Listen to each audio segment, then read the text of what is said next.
simbahan, ang Panginoon ng salita, yung serpent ng salita. Kasi lahat pwede na magsalita.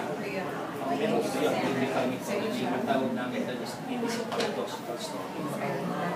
It may happen, it will not happen, but it happened. But there is reality.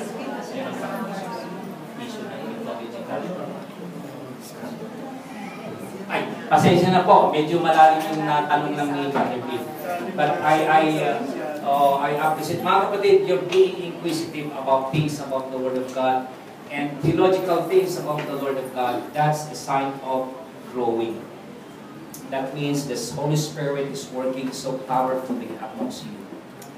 Please keep it up. The Lord will reveal a lot of things for you. Meron pa kayong mga prayer request? Wala? Yung pong father ni Daddy may sakit. Kaya wala siya ngayon. Umuwi mo silang Bulacan. Okay, so itaas natin sa Panginoon. Marami yung nagkakasakit mga kapatid.